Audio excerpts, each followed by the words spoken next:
Kama nilivyosema, lakini tuyakabidhi Mwenyezi Mungu kwa sababu yeye ndo alitupa huyo mpendwa wetu na ndo huyo aliyemchukua. Na Waswahili wanasema mengine ni majaliwa. Kuwa mrefu, kuwa mfupi ni majaliwa. Kupata kitambi, kuwa mwembamba ni majaliwa. Lakini kifo ni hakika. Sote tunapita njia hiyo hiyo. Baada ya huyo na mwingine atafuata. Lakini ndugu zangu, naomba mniombee mimi nisiwe mimi. Napenda sana kwenda mbinguni, lakini sipendi kufa. Lakini kama wangenguni lazima ndabungu Mungu ya kuntwara kaeria anga kama Bikira Maria kibafu ile. Lakini hayo tunayasema kujifariji kwamba njia yetu ndio hiyo. Kwa hiyo kazi tuliyobaki nayo, ndugu zangu, tumwombee huyu aliyetangulia mbele ya haki. Mungu apokee roho yake mbinguni ili na yeye aendelee kutuombea na sisi ambao tumebaki kwenye safari hii ambayo ni ya hakika.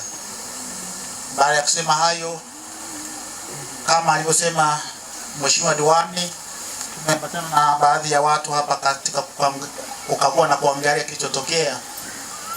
Ili naporudi Dodoma nikawasilishe hili kwenye mamlaka zinazohusika. Nimeona mahindi, migomba, mazao, kahawa vyote vimeathirika. Na kazi zilizoathirika ni nyingi sana.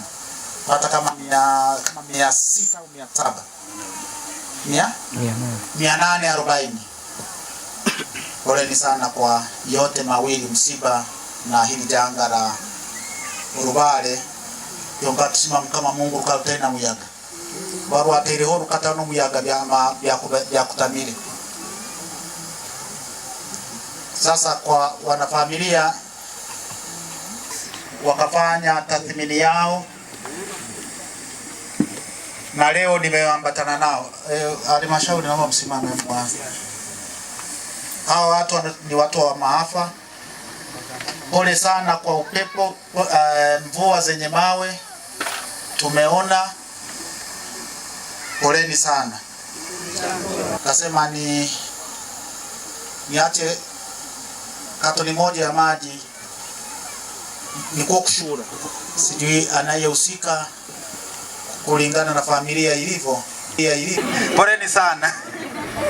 Baada ama mturuhusu tuendelee na hii ya kuangalia, tukiwaombea mmalize salama kesho mnapoanua matanga.